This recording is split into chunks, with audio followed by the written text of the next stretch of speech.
क्या आप लोगों के पास में पैसे की कमी है कि आप होटल का भोजन नहीं कर सकते?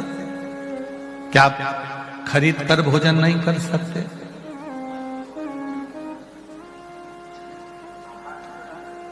पर आप जब किसी मठ मंदिर में जाते हो, संतों के पास जाते हो, साधुओं के पास जाते हो, गुरुजन के पास जाते हो, माघ मेले में आते हो, कुबेरेश्वर बाबा की पवित्र धारा सीहोर में पहुंचते हो, तो सबसे पहला काम तुम ये करते हो कि हमें कुबेरेश्वर धाम की ही खिचड़ी को पाना है, होटल में नहीं भोजन करना। माघ मेले में आते हो तो आप सबसे पहले ये विचार करते हो कि हमें माघ मेले में संतों के दरवाजे से भिक्षावृत कर कर मांग कर थोड़ा सा भोजन करना। हम मठ मंदिर में जाते हैं तो ये प्रयास करते हैं कि थोड़ा सा भोजन, थोड़ा सा प्रसाद हमें वहां से मिल जाए, थोड़ा सा। और जब वो थोड़ा सा प्रसाद हमको मिलता है तो हमने अपने साल भर में जितना भी व्यर्थ का कुछ खा लिया होता है, व्यर्थ का कुछ पा लिया होता है, तो वो संत साधु मठ मंदिर या कहीं कुबेरेश्वर धाम की थोड़ी सी भोजन प्रसादी पाते हैं तो हमारे भीतर के जो गलत विचार हैं, गलत विकार हैं, वो धीरे धीरे समाप्त होते चले जाते हैं, धीरे धीरे समाप्त होते। उन विकारों को समाप्त करने के लिए संत के दरवाजे का, साधु के दरवाजे का, गुरुजन के दरवाजे का, शिव के दरवाजे का थोड़ा सा भाग जरूर, थोड़ा सा।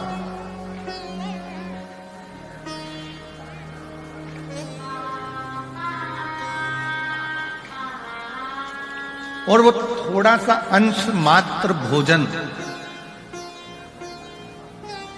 वो थोड़ा सा अंश मात्र भोजन हमारे जीवन में सुख प्रदान करता है, थोड़ा सा।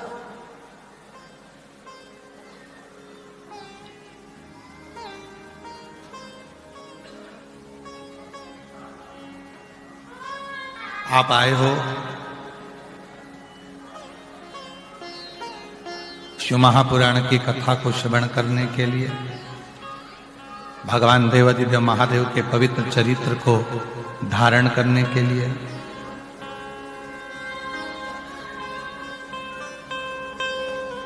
और दुनिया के लोगों को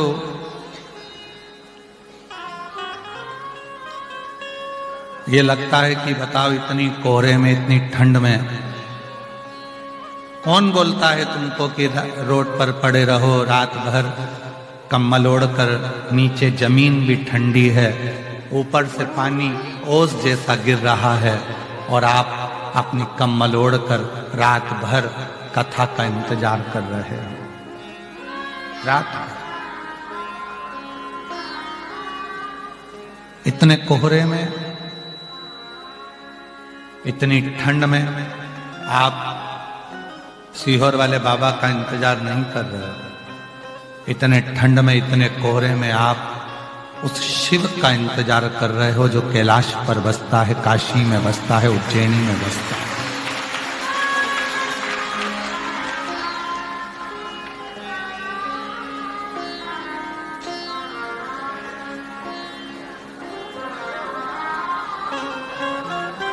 शायद बाबा जी, शायद पूरी दुनिया में ऐसे शिव भक्त शायद ही मिलेंगे जो पूरी रात से कांपती हुई ठंड में बाबा का इंतजार करते हो, भोलेनाथ जी का।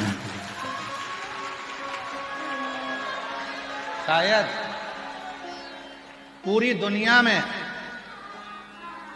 और पूरी दुनिया की बात कर रहा हूं, पूरी दुनिया में ऐसे श्रोता, ऐसे शंकर के भक्त शायद मिलेंगे जो रोड पर, नाली के किनारे, गटर के किनारे, रोड पर अपना एक पतली सी पन्नी बिछाकर, शाल ओढ़कर, कम्बल ओढ़कर रात भर से इंतजार कर रहे हैं और कोहरा पड़ते जा रहा है रात। शायद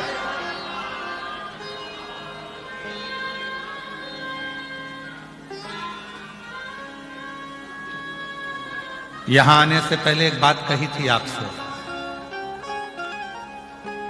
कल्पवासी 1 महीने तक कल्पवास करते हैं, सत्संग करते हैं, भजन करते हैं और पुण्य कमाकर लेकर जाते हैं।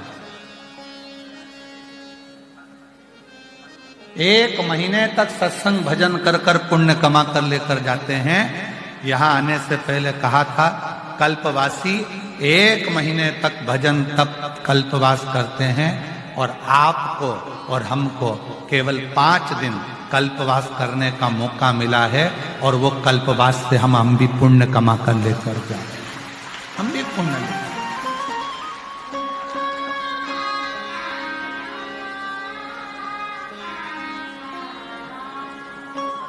और मेरी जीजियों, कल्पवासी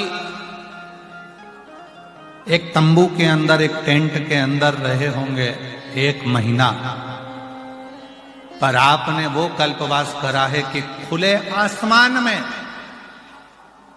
रोड पर सोकर माई गंगा की गोद में संतों के आशीर्वाद से, साधुओं के आशीर्वाद से बैठकर रात निकालकर भगवान की कथा का रसतत्व ग्रहण करते हुए, भगवान की भक्ति को करते हुए अपने ये दिन निकाले, अपने दिन।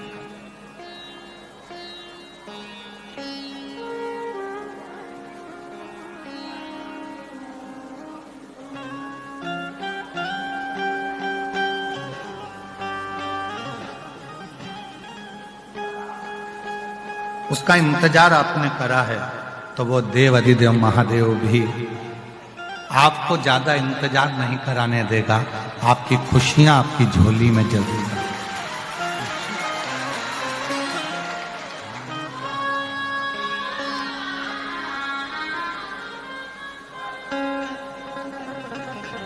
और सुन लो मेरे भोले त्रिपुरारी,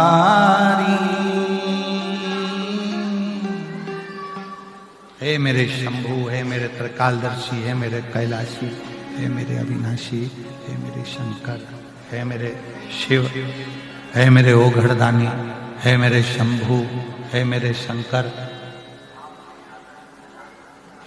ये आपकी कृपा से कुछ हमें जो श्वास मिली है वो श्वास आज कृतार्थ हो गई, जो हमने गंगा जी के तट पर, त्रिवेणी के तट पर बैठकर, त्रिवेणी के घाट पर बैठकर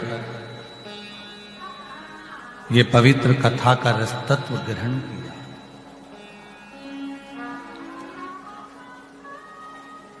बाबा तेरे दरवाजे पर मैं कितनी देर से प्रतीक्षा कर रही हूं, कब से इंतजार कर रही हूं, कब से बाट जो रही हूं, कब से इंतजार कर रही हूं।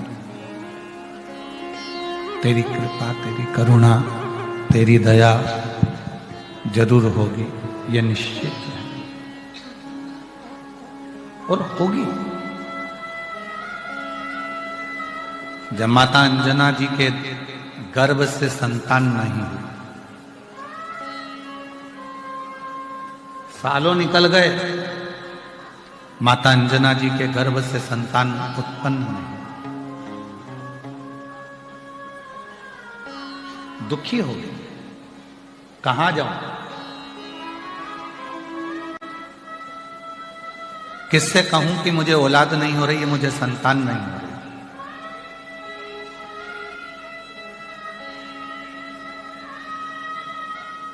किससे जाकर मैं निवेदन करूं कि मेरे घर में संतान का सुख नहीं।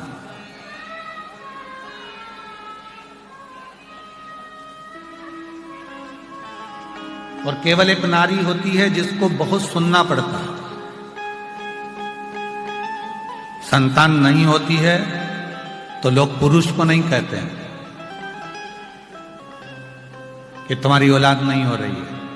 संतान नहीं होती है तो लोग स्त्री को कहते हैं कि ये इसको औलाद नहीं हो रही है, संतान नहीं हो रही है, ये गर्भ से नहीं है, इसकी औलाद नहीं हो रही है, संतान नहीं हो रही है। अपशब्द भी अगर कहे जाते हैं तो केवल स्त्री को कहे जाते हैं।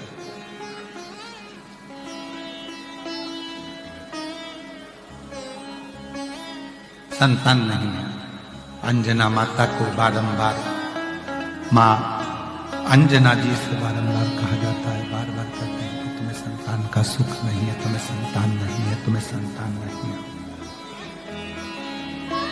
तुम्हें औलाद नहीं है, संतान नहीं है।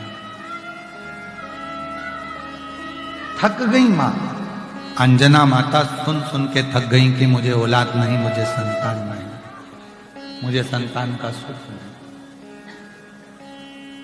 तब माँ अंजना केसरी बाबा से बोली कि मेरे घर में औलाद नहीं होती है, संतान नहीं होती है, अब मैं किसको जाकर करूं, किससे निवेदन करूं, किससे प्रार्थना करूं? तो केसरी बाबा ने कहा, एक बेटी अगर अपना दुखड़ा किसी से कह सकती है तो वो अपने बाप से कह सकती है, अपने पिता से कह सकती है।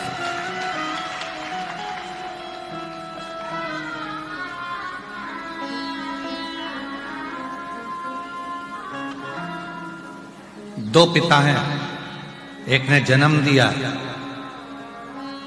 और दूसरे ने पालन किया। एक पिता अपना पिता, दूसरा वो परम पिता, दूसरा है वो परम पिता, वो देव अधिदेव महादेव भगवान शिव, वो घरधानी शंभू त्रिकालदर्शी कैलाशी अविनाशी शंकर, वो भी पिता है। और मेरी जीजियों, आप बाहर की आवाज बढ़ा रहे हो, अंदर की आवाज नहीं बढ़ रही है। मेरी जीजियों, अपने दुखड़े को अगर कहना है तो एक बात अपने पिता देवाधिदेव महादेव से जाकर, राधे तुम आके सुनो यहाँ बक्सों के पास, देवाधिदेव महादेव के पास, भगवान शिव के पास, भगवान शंकर के पास, भगवान शिव के पास जाकर, भगवान शंकर के पास जाकर अपने दुखड़े को जरूर कहना चाहिए। भगवान शिव से अपना दुखड़ा जरूर सुनाना चाहिए, जरूर।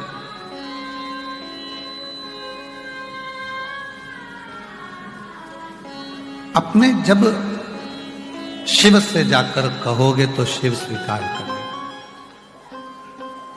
पिता से कहो।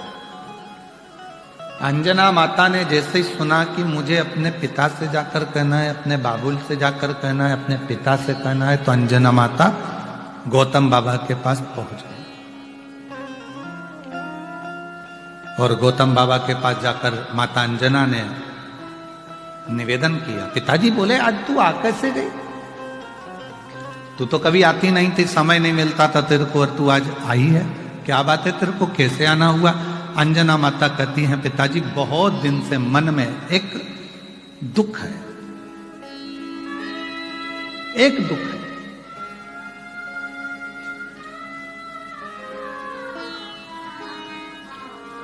पिता जान गए। पिताजी ने कहा, तू अपने मुख से मत कह कि तेरे को क्या दुख है। जब तू आई ना, मैं समझ गया हूं तेरा दुख क्या है। तेरी गोदी में लाल नहीं है, संतान नहीं है, यही दुख है ना। पिता परमात्मा दोनों एक ऐसे होते हैं जो बेटी का चेहरा देखकर पहचान जाते हैं कि इसको तकलीफ क्या चल रही है, इसको दुख क्या चल रहा है, इसको कष्ट क्या है, इसको तकलीफ क्या है।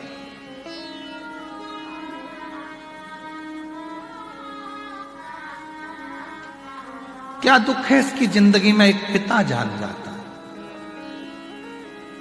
लोग कहते हैं कि बेटी की विदाई में सबसे ज्यादा मां रोती है, पर शिव महापुराण की कथा कहती है कि बेटी की विदाई में जितना बाप रोता है उससे ज्यादा दुनिया में कोई नहीं रोता, कोई नहीं। बेटी की विदाई में जितना रोता है वो बाप रोता है, बेटी की विदाई में जितना रोता है वो पिता रोता है।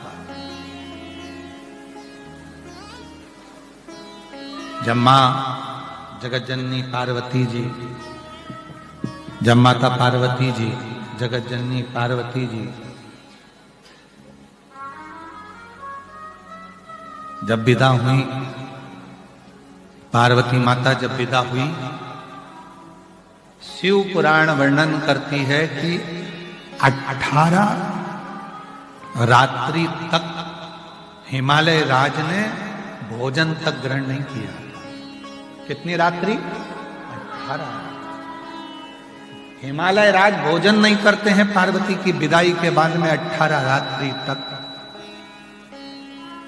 भोजन नहीं करते। मैनावती कह रही हैं भोजन तो कर लो, भोजन तो कर लो। जैसे ही भोजन की थाली के सामने जाकर, जैसे ही भोजन की थाली के सामने जाकर हिमालय राज बैठते हैं और बेटी पार्वती जी हिमालय राज के साथ में बैठकर भोजन करती थी, तो भोजन की थाली पर पार्वती जी की याद आ जाती है और भोजन की थाली छोड़कर हिमालय राज अपने कक्ष में चले जाते हैं। प्रेम,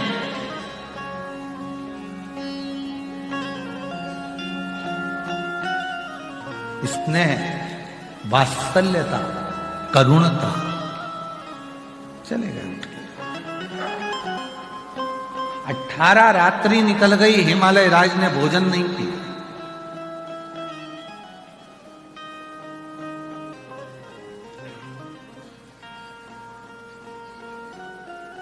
तब पार्वती जी ने कहा कि अपने स्वामी से, देवाधिदेव महादेव से, मेरा मन करता है मेरे पिताजी के पास चलना चाहिए।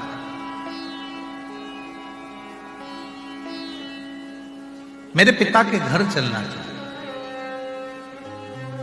जिन्होंने कन्यादान करा है उस पिता की देहली सूनी हो गई होगी। शिव जी कहने लगे चलो मैं तुमको तुम्हारे पिता से मिला कर लाता हूं। ले गए और ससुराल का सुख जो मिलना शंकर जी को प्रारंभ हुआ, 1 महीना नहीं हिले। शंकर जी ससुराल में इतना माल पाए, 1 महीना। दुनिया के लोग कहते हैं सावन का महीना काय का होता है, तो कहा शिव जी की आराधना का।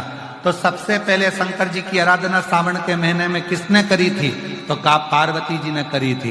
पार्वती ने करी वो ठीक है, पर उसके बाद फिर किसने करी? तो कहा उनकी सासू जी मैनावती ने 1 महीने तक अपने दामाद की जो सेवा करना प्रारंभ करी, तो देवाधिदेव महादेव ने वरदान पर वरदान देना प्रारंभ।